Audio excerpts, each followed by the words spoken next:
toutes bien installées. Certaines avec un verre. C'est bon pour vous? Alors c'est parti. Je vais commencer avec quelques mots. Ah bah écoute, je pense que ça sera petit à petit. Ouais, ça ira. Merci. Je vais commencer avec quelques mots sur l'audace pour nous mettre dans le thème. L'audace, on ne la voit pas, on ne la touche pas, mais elle est là, bien présente. On en a toutes besoin, car c'est elle qui nous rend libres de vivre, d'agir, de ressentir, d'aimer, d'expérimenter. Parfois crainte par celles qui n'ont pas l'habitude d'en abuser, que ferions-nous pourtant sans ce soupçon de folie? Ce soupçon qui transforme les idées en projets, les failles en force et les rêves en réalité. Se cachant dans tous nos corps et nos cœurs, à la portée de toutes. C'est toujours l'audace qui nous fait emprunter des chemins de traverse, les mains moites et le cœur battant, qui nous fait gagner dans le meilleur des cas et apprendre dans le pire. Et quel apprentissage! Et voilà, ça nous tenait à cœur de démarrer avec ces quelques mots, ces mots écrits par Laura. Merci de nous les partager ce soir. Ça nous met doucement dans l'ambiance de cette soirée qu'on souhaite audacieuse. Installez-vous, venez à nous. Merci beaucoup. Plus d'assises. Alors, quelques autres assises. Génial. Bienvenue à vous toutes. Merci surtout Chrysoline de nous recevoir ici chez toi. L'adresse, Balzac Paris. Ouais, on a 2 représentants. Alors, on a fait une petite annonce. En fait, ce sont des micros d'enregistrement de podcast. Mais donc, ça ne va pas porter, mais on va bien porter notre voix. En tout cas, là, vous êtes face à nous, une quarantaine de femmes. On est très heureuse de vous avoir avec nous, un mix d'auditrices fidèles de nos podcasts, de femmes qu'on trouve audacieuses à différents égards, et puis aussi des invités qui sont passés derrière notre micro. Donc, merci d'être là ce soir avec nous. Un petit mot sur le concept des audacieuses, puisque toutes les 3, on s'est associées. Donc moi, Céline, Laura et Swazig, on va prendre le temps de se présenter. On s'est associées pour créer ce concept des audacieuses. Alors l'idée, c'est d'allier nos forces, puisqu'on a chacune un thème de prédilection dans nos podcasts. Moi, la famille, Laura, le business et le développement personnel, et Swazig, le couple. Et ensemble, on avait très envie de créer des vrais rendez-vous, des rencontres et des interviews live avec des stars incroyables.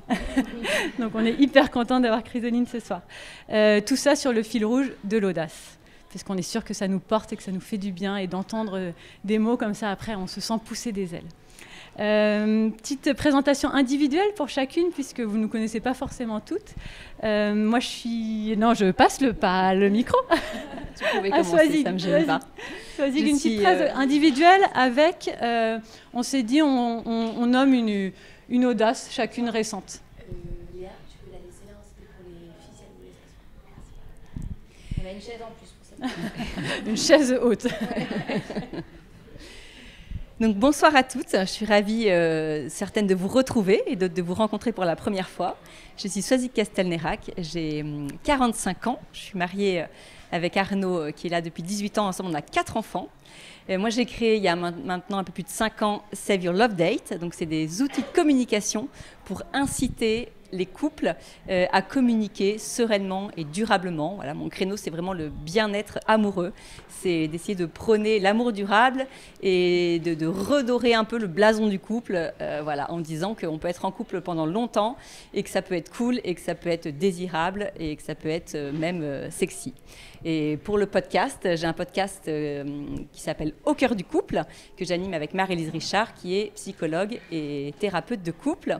Et la petite parenthèse sur mon audace, c'est que j'entreprends un changement de nom de marque d'ici quelques semaines, avec un geste assez fort, puisque donc j'ai un compte Instagram assez marqué avec un plus de 18 000 followers.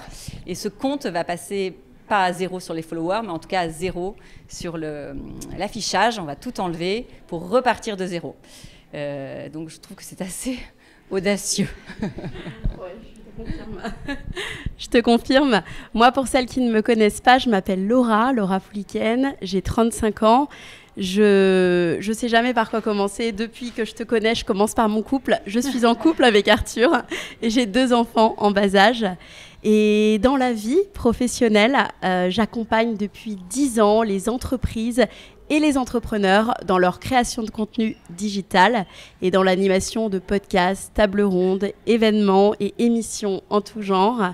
Et en parallèle de ces activités, j'ai créé il y a 3 ans mon podcast, du coup l'Aléa, pour réaliser ses rêves malgré les aléas que l'on rencontre tous et toutes. Ça vraiment me tenait à cœur de montrer que voilà, peu importe l'aléa, même qu'il soit positif ou négatif, on peut aller au bout de ses projets, au bout de ses envies et s'accomplir.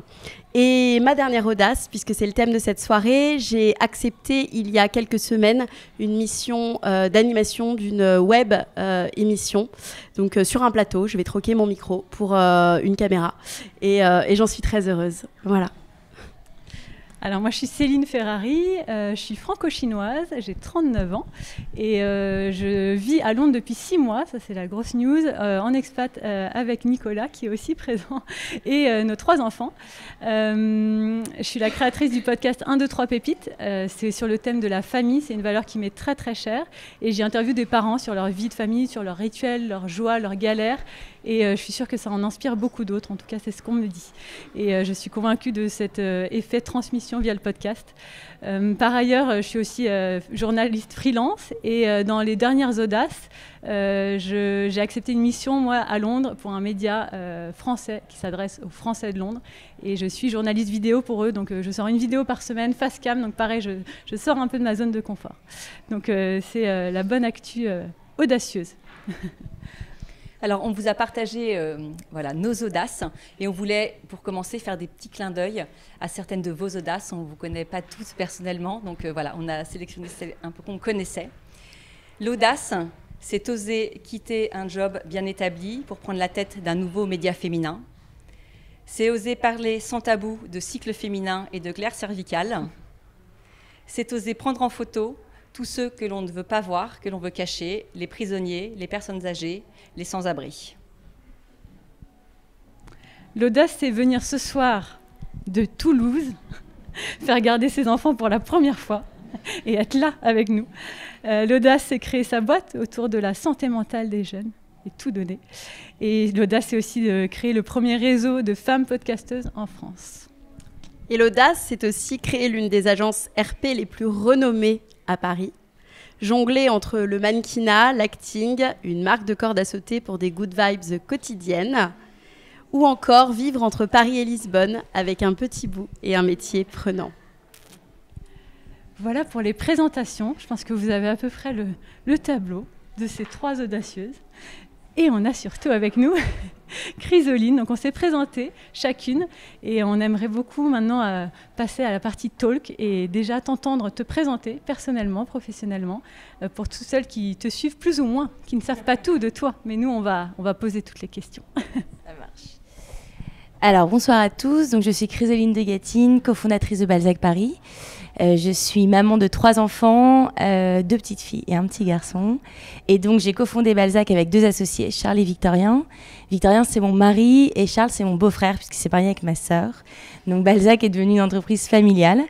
Donc, voilà. Et je suis lilloise d'origine et parisienne d'adoption. Ça vous va ? C'est parfait. Synthétique, nickel. 0 répète, on est bien. Donc, tu l'as compris, on va te poser plein de questions, chacune avec nos thèmes de prédilection. Et on commence par l'enfance, le contexte familial. Moi, je sais que tu es issue d'une grande fratrie de 5 sœurs. Rien que de le dire, franchement, c'est très fascinant. Je pense que vraiment... je ne sais pas s'il y en a ici qui ont ce contexte. Peut-être ? Non. Donc voilà, tu vois, c'est quand même... Combien ? Ah ouais, quand même. En tout cas, voilà, 5 sœurs, c'est pas rien. J'avais envie de te poser cette question de en quoi ce contexte familial, finalement, t'a forgé, toi, t'a nourri dans ta personnalité. Qu'est-ce qui fait que tu es la Chrysoline d'aujourd'hui ? Très bonne question. Déjà, moi, on m'a répété toute mon enfance 5 filles, le pauvre papa. Donc, toi, t'es fascinée, il y en a que ça angoissait. Je me demande si mes parents ont poussé jusqu'à 5 en espérant avoir un mec. On sait tous qui se serait appelé Louis, mais il n'est jamais arrivé. Mais en tout cas, avoir 4 sœurs, c'est formidable. Je pense que beaucoup de choses, évidemment, m'ont forgé dans le fait d'être une famille nombreuse. Déjà, être des enfants, enfin plusieurs enfants, 5 enfants, c'est faire des concessions, évidemment. c'est avoir ses parents qui nous répètent sans cesse que quand on a 4 sœurs, il faut évidemment partager. C'est ce que je m'évertue aussi à répéter à mes enfants. Donc ça, je pense que c'est très important dans nos valeurs. Mes parents nous ont vraiment transmis la notion de famille qui est hyper importante pour nous aujourd'hui. Et j'ai la chance d'avoir 2 associés, Charles et Vic, qui sont également très sensibilisés à ces valeurs de par leur contexte familial également. Donc réellement, la famille chez Balzac est au cœur de tout, de par notre association et par notre éducation aussi. Je pense que mon petit rôle de 4e, bout en train, un peu rebelle, voire insolente, mais en même temps qui faisait bien marrer ses sœurs et ses parents, m'a évidemment construite. Je m'appelle Chrysoline. C'est un prénom un peu galère parce que il a donné lieu à beaucoup de blagues, mais en même temps, je pense qu'il m'a donné la répartie de pouvoir répondre à ces nombreuses blagues. Et encore aujourd'hui, quand je donne mon prénom, on me répond Chrysoline. Et votre prénom, du coup? Toujours le même. Donc voilà, à la maison, on se termine toutes par in.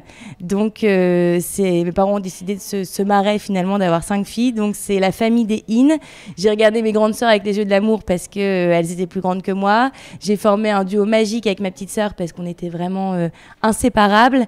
Et en même temps, c'est très largement disputé. Évidemment, ça ne nous empêchait pas de nous réconcilier chaque soir et de dormir ensemble parce qu'avec ma petite sœur, on a dormi ensemble des années entières. Donc on est toutes très proches, on est assez différentes en même temps, on a beaucoup de traits de caractère en commun. Aujourd'hui, le fait d'être toutes les 5 mamans, ça nous rapproche énormément parce qu'il n'y a plus ces frontières de l'âge ou de notions justement d'adolescentes et de plus ou moins petites. Donc ça, c'est ce que je trouve génial dans une famille de filles, c'est qu'à un moment, on se retrouve toutes justement autour de cette notion de la maternité. Ce que nous a largement transmis notre maman, parce qu'on est toutes assez piquées sur le sujet. Mes sœurs ont 4, beaucoup d'enfants. Multiples grand-mères. Du coup, on a beaucoup de petits-enfants. Et en fait, je trouve que ça me nourrit énormément, que ce soit dans les bons ou dans les mauvais moments, parce qu'évidemment, on est passé par des galères. Et je trouve qu'avoir été une équipe assez unies et nombreuses, ça nous a vraiment permis de les traverser avec plus de sérénité. Et encore aujourd'hui, j'appelle régulièrement mes sœurs pour prendre leurs inputs, leurs avis, et elles font la même chose avec moi. Donc c'est une vraie team et c'est une vraie force, c'est une réalité, ouais, tout à fait. Et ça donne très envie de partager comme ça. Et un autre élément fascinant quand même, c'est que sur ces 5 femmes dont tu fais partie, vous êtes 4, il me semble, à avoir entrepris dans la mode ou dans la com. Enfin, ça fait quand même un bon fil rouge. Est-ce qu'il y a quelque chose, un élément marquant dans votre éducation, tu penses, qui vous a donné cet élan ?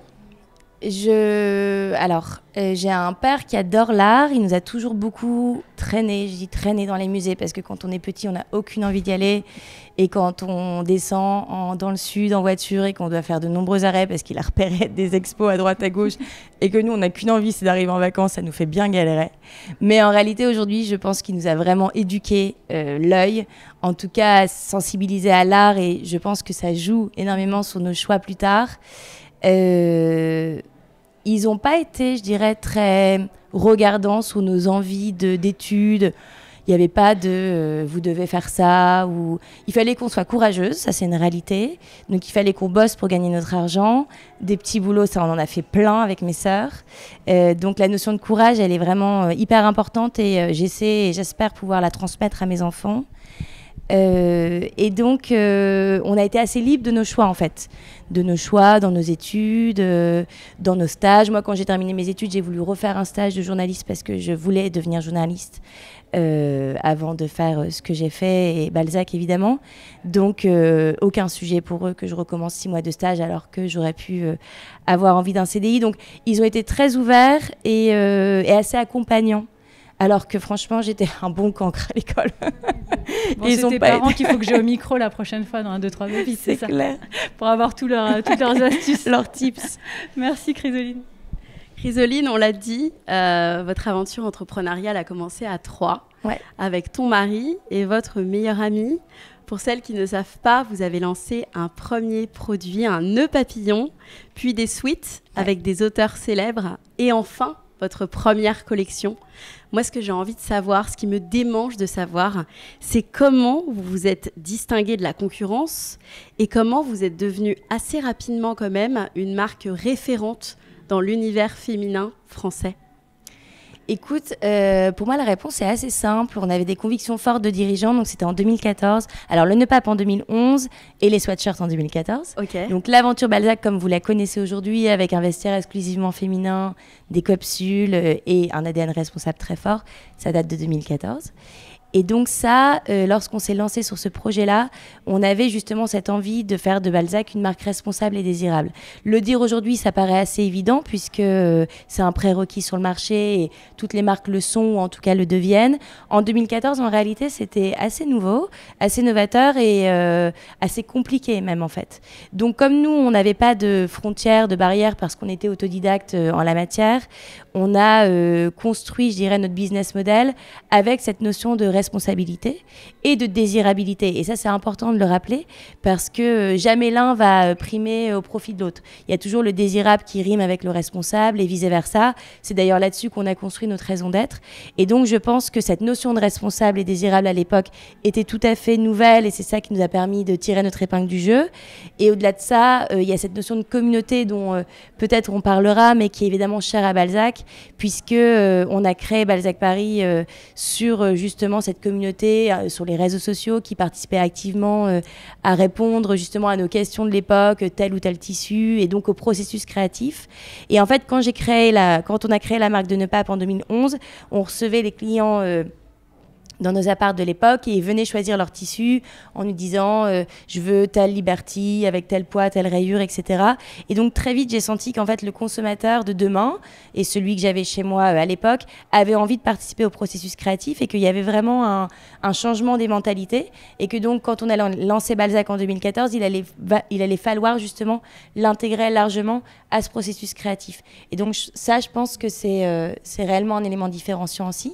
Et puis le troisième élément de réponse, enfin, c'est les valeurs fortes qui nous définissent. La famille, je vous en ai déjà parlé, mais aussi cette notion d'humilité, puisque Balzac est une marque de vêtements pour femmes qui produit des vêtements dont les personnes n'ont pas besoin, si ce n'est par envie. Donc on est très humble sur le fait que on apporte sur la planète des choses dont les gens n'ont pas besoin. Et ça, le fait de le communiquer auprès de nos clientes et de leur dire, en fait, chez Balzac, on fera toujours du mieux qu'on peut, ça leur, je pense, ça les déculpabilise dans leur acte d'achat et ça leur fait dire, quand j'achète chez Balzac Paris, en réalité, je sais qu'ils ont fait du mieux qu'ils pouvaient dans cette logique TPR que vous connaissez peut-être, toujours plus responsable, pour aller dans une dynamique responsable qui soit toujours plus loin. Donc voilà, je pense que c'est des éléments de réponse assez forts. Exactement. Et juste, si tu peux peut-être préciser, mais c'est vrai qu'aujourd'hui, c'est un challenge pour beaucoup de marques qui se lancent d'être responsables et rentables. C'est vraiment deux notions qui sont à intégrer. Toi, est-ce que tu as des conseils par rapport à ça ?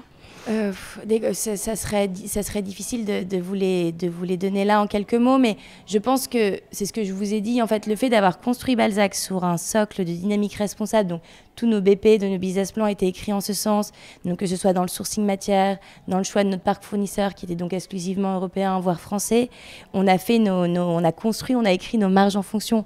Donc si tu veux, on n'avait pas cette notion d'Asie qui pouvait justement être très alléchant dans la notion de marge. Et ce qui est difficile, j'imagine, pour certaines marques de faire machine arrière, parce que quand on a des marges qui sont, j'exagère, des x7, x8, x9, x10, peu importe, revenir en Europe où en réalité le coût de la fab au Portugal elle est loin d'être neutre, c'est compliqué en fait parce qu'il faut réécrire tout un BP en fonction. Donc la force d'un Balzac, c'est que nous justement on a réussi à créer un parc fournisseur, tu vois, avec une confiance réelle, eux vis-à-vis de nous et nous vis-à-vis d'eux, qui fait qu'aujourd'hui on arrive à jouer sur les volumes puisque au plus tu produis, on arrive à jouer sur l'emploi matière. Enfin, il y a plein de techniques qui nous permettent, si tu veux, de gagner en marge parce qu'on reste, on n'est pas une asso quoi. Ouais, complètement. Alors moi, j'aime bien connaître un petit peu l'histoire des couples. Alors on ne va pas évidemment aller dans votre intimité, mais est-ce que tu peux nous dresser un court portrait de votre histoire? Alors, Swazik le sait, c'est la partie la plus compliquée pour moi, parce que je suis assez pudique de nature. Donc, le couple, Victor et moi, donc il s'appelle Victorian. Donc, Victor, c'est mon associé. On est ensemble depuis hyper longtemps. Je sais, deuxième année d'études, donc 19-20 ans, et j'en ai 38 aujourd'hui. On a fêté nos 10 ans de mariage, enfin du coup nos 11 ans maintenant. On est assez complémentaires. On n'est pas les contraires s'attirent, mais pas non plus qui se ressemblent s'assemblent, tu vois. je pense, et je le penserai toujours, que pour aimer quelqu'un, il faut l'admirer. Je suis très admirative de Victor, dans la manière dont il a abordé à la fois ses sentiments, mais aussi sa relation au travail. Il a été élevé qu'avec des femmes. Il aimerait pas que je le dise, mais du coup, il a une sensibilité féminine. Et il faut pas qu'il m'entende. Qui, du coup, m'aide beaucoup parce que c'est hyper chouette de pouvoir être accompagné par quelqu'un qui a vécu avec des sœurs et qui, du coup, comprend des choses aussi intimes que celles des femmes. Donc voilà, mais c'est hyper difficile pour moi de parler de ça, donc je vais arrêter là. Je suis désolée. Non, c'est déjà. Attends, c'est déjà adorable. Non. On comprend. Donc, vous êtes associés tous les deux, ce qui est très audacieux. Est-ce qu'après un peu plus de 10 ans de pratique, entre guillemets, tu pourrais nous donner, si c'était à refaire, pourquoi est-ce que tu le referais ? Et puis peut-être une ou deux limites que tu vois dans le fait de s'associer, d'être associé avec l'homme de sa vie. Avec son mari. Alors la particularité déjà dans notre association, c'est que Victor, il n'est pas à plein temps dans Balzac. Donc déjà, il y a ça quand même qui fait qu'on ne passe pas nos journées à deux. Par contre, je passe beaucoup de temps avec mon beau-frère. Ah oui. Puisqu'on est dans un même bureau, face à face, et qu'on s'apprécie beaucoup. Donc il est marié avec Capucine, ma sœur, avec qui je m'entends très bien. Et donc on se voit beaucoup en dehors de Balzac aussi. Donc je pense qu'on a... Alors pour parler de Charles et moi, avant de parler de Victor et moi, avec Charles, on a fait presque le choix inconscient de parler assez peu de Balzac quand on était dans un cercle proche. On en parle beaucoup à trois, évidemment, avec Charles et Vic. On a des moments dédiés. Et en ce qui concerne Victor, c'est hyper facile, en revanche, de parler de Balzac avec lui, parce que, justement, il n'est pas dans mon quotidien. Et donc, le soir, on en parle beaucoup. Parfois, on se dit, quand il n'y aura plus Balzac, on va parler de quoi ? J'exagère. Non, mais on en parle vraiment beaucoup. Et on prend vraiment du plaisir à en parler, parce que déjà, lui, il est dans une industrie qui est hyper différente de la mienne, parce qu'il bosse en finance. Donc, il a des méthodologies de travail aussi qui sont très différentes des nôtres. Une souplesse qui est bien moins grande que ce qu'elle n'est chez Balzac. Zéro télétravail. Enfin, c'est réellement une industrie différente. Donc, c'est hyper intéressant d'avoir son son de cloche aussi, de savoir comment eux, ils abordent différentes problématiques RH, etc. Et j'en passe. Et puis, il a cette vision très financière, que moi j'ai moins, puisque je suis plus dans la direction créative. Donc tu vois, on est aussi dans cette logique de complémentarité. Donc aujourd'hui, j'ai pas vraiment de frein à cette association, parce que comme on ne partage pas un quotidien de bureau, tu vois, je peux pas il n'y a pas vraiment de... Tu penses que ça fait partie quand même d'un des succès de votre association, le fait que ce soit pas à temps plein, 100% tous les deux? Je pense. Après, j'ai pas le comparatif, et je dis pas que si demain ils rejoignaient l'aventure Balzac, ce serait négatif. Ça peut être une question, ça, parfois, que vous vous posez? Aujourd'hui, non. Mais en réalité, je pense que ça fait partie de notre succès. Et après, il est hyper investi, tu vois, malgré tout, donc c'est quand même très cool. Merci. On retourne à la famille. Chrysoline, tu es maman de 3 enfants, bientôt 4. On est hyper heureux de cette nouvelle. Est-ce que tu peux nous repréciser l'âge de tes enfants? Bien sûr. Situe un petit peu. Carrément. Donc, mon aînée est une fille, elle s'appelle Garance, elle a 9 ans. Ma deuxième est une fille, elle s'appelle Colombe, elle a 7 ans. Et mon petit dernier s'appelle Lazare et il a 2 ans et demi. Et le suivant? Et le suivant n'a pas de sexe encore. J'espère pour lui qu'il en aura un. Mais en revanche, je ne sais pas. Donc 9, 7 et 2 ans et demi. Moi, j'aime bien poser cette question parce que je trouve que ça illustre bien les montagnes russes de la maternité. Ta grande joie, mais du moment, pas dans l'absolu, sinon tu vas me dire mes accouchements, mon plus beau jeu. Donc ta grande joie du moment et ta grosse galère du moment. Parce que je pense que ça va nous parler. Dans ta vie de famille, dans ton rôle de mère. Ma grande joie du moment, c'est d'être enceinte. Parce que j'ai toujours rêvé d'avoir une famille de 4. Je vous le disais, on est complètement piqués à la maison. Enfin, réellement, quoi, sur ces trucs de famille nombreuse, vraiment. Mais vraiment, c'était quelque chose d'intrinsèque à qui j'étais. Et j'étais très heureuse avec 3 enfants. Et il n'y avait pas de sujet si jamais j'en avais pas 4. Enfin, combien même, je ne sais pas. Mais le fait de savoir que je vais avoir 4 enfants, ça me rend vraiment très heureuse. Donc, ce qui est plus compliqué pour Victor. Il sera très content. Mais en revanche, donc ça, c'est ma grande joie. Pour te répondre, Céline. Et en revanche, ma galère, c'est justement ce même enfant. Parce qu'en fait, Colombe, ma deuxième, est une hypersensible au sens psy du terme. Et c'est compliqué pour elle de savoir qu'il va avoir un autre bébé. mais vraiment, elle n'a pas envie du tout. Donc, pareil, je pense que ce sera très chouette une fois qu'il sera là et les enfants font preuve de résilience. Et il faut aussi parfois qu'ils soient, que de toute façon, ils n'ont pas le choix, quoi, parce qu'on est beaucoup dans l'écoute, etc. Et je suis alignée avec tout ça, mais c'est parfois compliqué. C'est vrai que ça, pour le moment, c'est une galère. Donc, je l'accompagne avec différents praticiens, etc., sur ces sujets-là, parce que ça donne lieu à des grosses colères. C'est un enfant qui, de toute façon, fait des grosses colères de par son hypersensibilité, mais je pense que ça la chamboule beaucoup. Donc, ouais, c'est ma galère du moment avec mes enfants. Ça te prend beaucoup d'énergie, forcément. Ouais. La notion d'équilibre est hyper importante aussi. On cherche tout un bon équilibre dans cette vie pro, vie perso. Sans te demander peut-être tes tips, mais est-ce qu'il y a un élément marquant dans ces 9 ans de mère que tu es, qui t'a peut-être fait changer quelque chose, ajuster, est-ce qu'il y a eu un peu un avant-après dans ces 9 ans?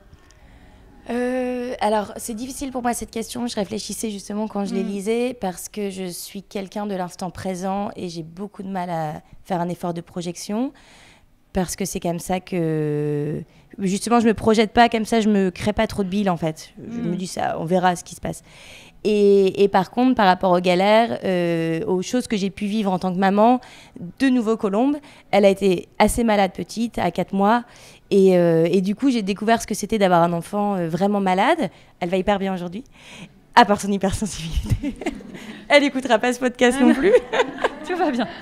Et en revanche, et donc je l'ai vachement accompagnée à l'hôpital, Victor aussi, etc. Et en fait, je me suis rendu compte quand j'ai lu ta question, Céline, c'est que les moments où justement je disais à Vic, vas-y, c'est ton tour là, c'était quand je retournais chez Balzac et que j'étais trop bien parce que c'était mon sas de décompression, mon bonheur d'être avec les stylistes, de discuter des produits, un peu de légèreté en fait. Et du coup, j'ai médité le propos et quand j'entends mes enfants râler comme tu bosses trop ou alors tu rentres tard ce soir à cause de vous. Et je leur réponds qu'en fait, c'est ça mon équilibre. C'est-à-dire que mon équilibre, c'est justement d'aller au boulot et d'être hyper épanouie parce que j'adore mon travail et j'ai encore des papillons dans le ventre quand les filles me présentent les collections, que vraiment c'est une passion réellement. Mais je pense, et c'est ce que je dis à Garance et Colombe qui sont capables de le comprendre aujourd'hui, c'est ce qui me permet le soir de rentrer et d'être apaisée et de prendre vachement de temps pour lire 1000 histoires. Et en fait, je pense que si j'étais toute la journée à la maison, je pèterais un câble. Et je suis hyper admirative de ma mère qui nous a élevés toutes les 5 et qui a été à la maison, justement, comme je le raconte là, à venir nous chercher à l'école pour les déjeuners, enfin, hyper enveloppante. Et parfois, je l'ai au téléphone, je dis, mais chapeau, quoi. Franchement, c'est un truc de fou. Donc, mon équilibre aujourd'hui, c'est vraiment de bosser et d'être maman. Et de le partager aux grandes qui peuvent le comprendre pour aussi insuffler cet amour du travail. Ça fait partie aussi de l'équilibre. Je te propose... On en est là, il y a une autre question. Il y a une autre question, je ne comprends rien du tout. Je propose le micro, Si on repart du côté Balzac, justement, on en a un petit peu parlé. Vous êtes une mode désirable, durable, mais l'une de vos forces, et moi tout de suite quand je vous ai connue d'ailleurs, c'est ce qui m'a interpellée, vous êtes vraiment ce qu'on appelle une love brand. Vous comptez plus de 500 000 followers sur Instagram, quand même une belle performance. Vous placez l'expérience client au cœur de tout. Vous avez une relation très forte avec vos clientes, avec vos ambassadrices. On peut le voir sur les réseaux sociaux. J'ai vu un article dans le Figaro qui sortait aussi, qui parlait de votre sac iconique, le César, si je ne me trompe pas. Finalement, comment vous avez construit ce lien et comment vous l'avez maintenu sur la durée et en quoi ça a été un facteur clé de succès pour le développement de la marque? Je vous le disais, la notion de communauté, elle est vraiment là depuis le début, depuis le NEPAP à plus petite échelle, tu vois. Mais en réalité, quand en 2014 on s'est lancé, on a vraiment pensé que la communauté faisait partie de la clé du succès et nos clientes, bien évidemment, sont partie prenante et font partie de ce succès et on les a vraiment intégrées dans la réflexion, dans le processus créatif. Et je pense que plus qu'un vêtement, et je m'en suis rendu compte avec le sweatshirt littéraire, lorsqu'on avait sorti notre premier produit qui mettait en lumière des couples d'auteurs célèbres que sont Nora Frances, Alfred et Georges et Jean-Paul et Simone, elles achetaient un visuel qu'elles appréciaient, auquel elles adhéraient, mais elles achetaient aussi un couple d'auteurs où on avait des étudiants clientes en littérature qui venaient en disant il me le faut à tout prix, j'adore cet auteur. Donc je me suis rendu compte qu'en fait elles adhéraient aussi à des valeurs et à la notion d'un vêtement qu'elles allaient garder, conserver avec elles pour ce qu'il représentait. Et donc je pense que c'est ça aussi qui fait que Balzac est une marque aussi appréciée de sa communauté, c'est qu'elle a des valeurs fortes qui sont sincères et elle le sait, elle le ressent. Et donc on peut l'emmener assez loin, la cliente. En fait, j'ai poussé les portes de son dressing il y a 10 ans. Il y a 3 ans, j'ai poussé les portes de sa salle de bain avec Honorine. Et tu vois, elle a réellement une relation de confiance avec nous. Elle nous fait confiance. Il y a 4 ans, on a fait une collaboration avec La Redoute sur la déco, sur du gros mobilier, du canapé, du fauteuil, de la table basse. Et de nouveau, elle a adhéré. Donc en fait, on peut l'emmener assez loin parce qu'elle a confiance en qui nous sommes. Et donc, on lui fait vivre des expériences aussi sympas. Quand elle vient à l'adresse, elle a l'occasion de goûter des gâteaux de Philippe Conticini pour nos 10 ans, ce qui est quand même une expérience super chouette. Le 9 avril, on fait un événement à l'adresse pour célébrer le grand amour avec nos clientes. Donc voilà, on les met vraiment au cœur de tout. Et là, teasing, mais en décembre prochain, on se lance sur la beauté. Et donc, on a créé un focus group avec nos clientes où, en fait, elles sont vraiment invitées à venir réfléchir avec nous sur les produits de demain.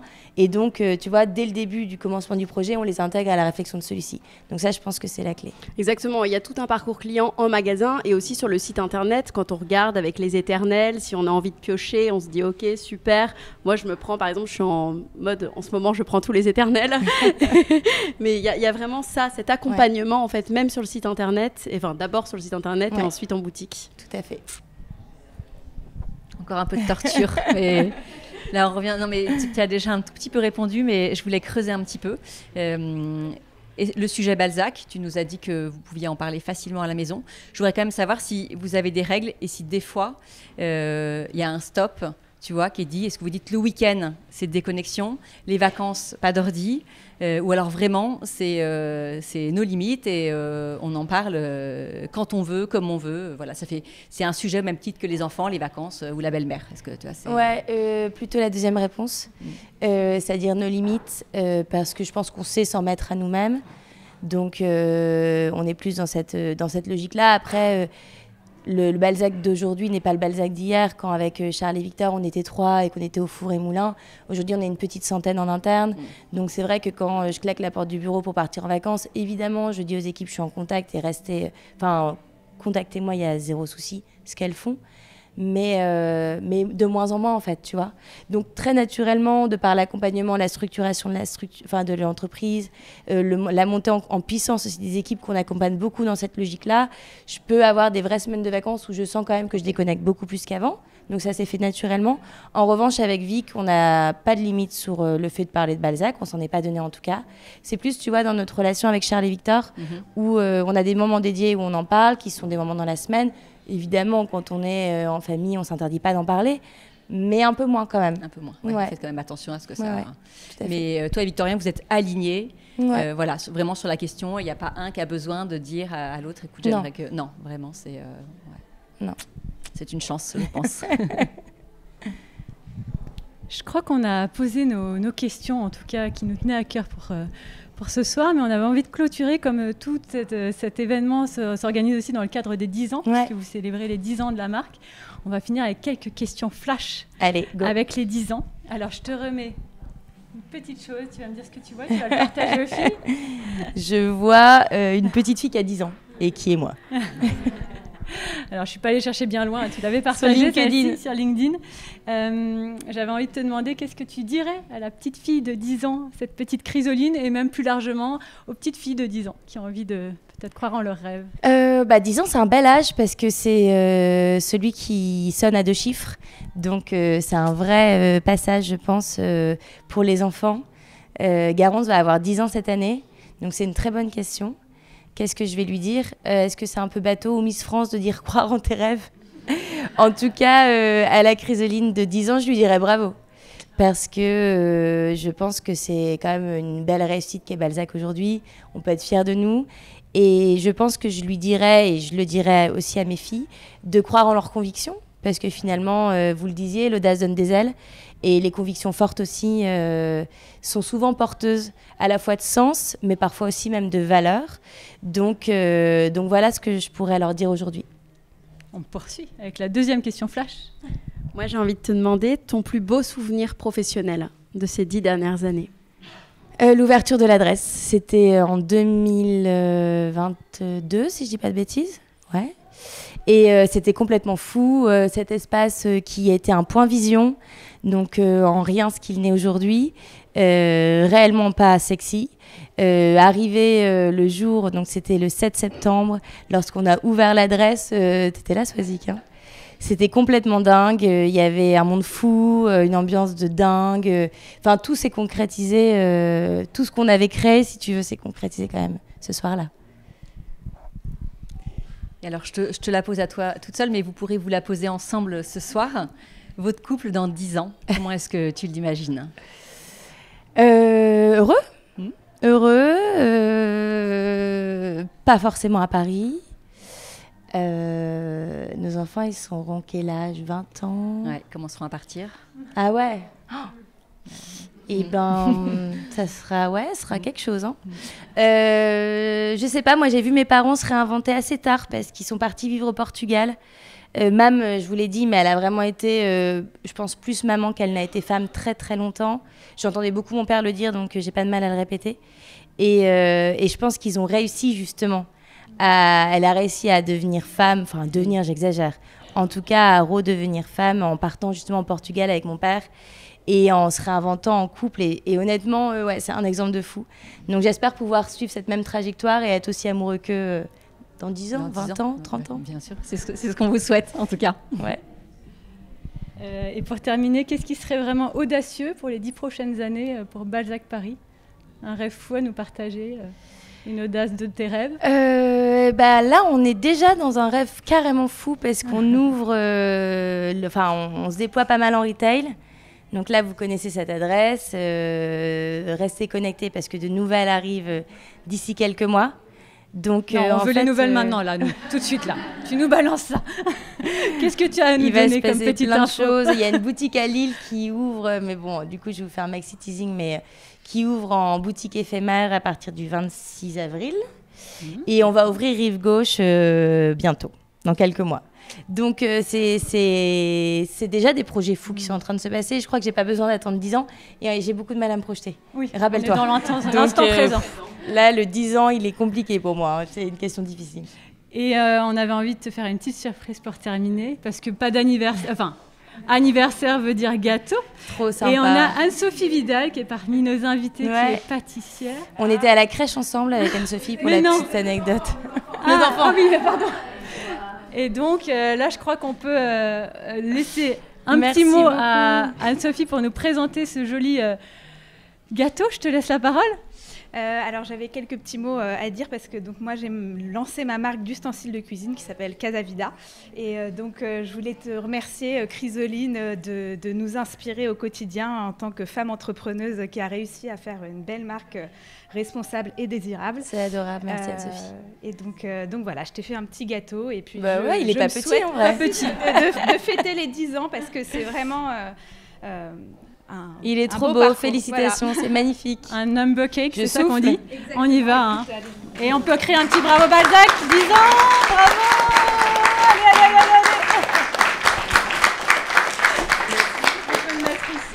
Merci à toutes, on n'a pas terminé.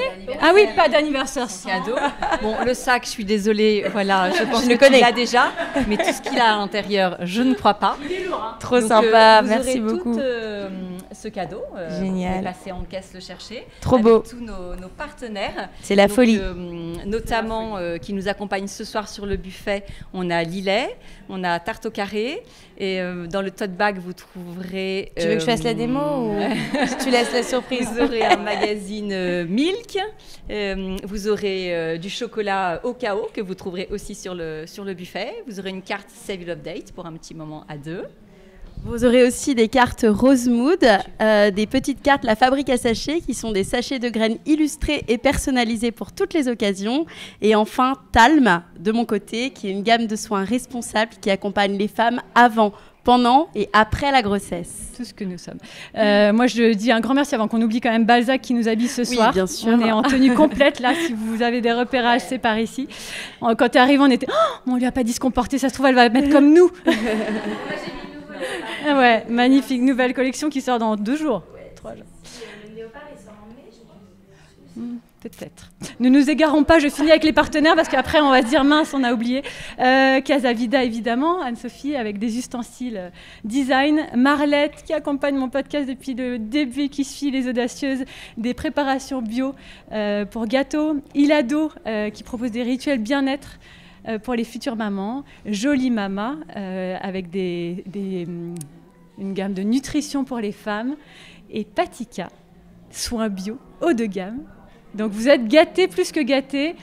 Passez une bonne suite de soirée. L'idée, c'est vraiment que vous échangiez ensemble aussi, que vous passiez un bon moment à la fois shopping, petite boisson, petit tanka. Et on se fait un grand applause quand même pour Chrysoline. Bravo.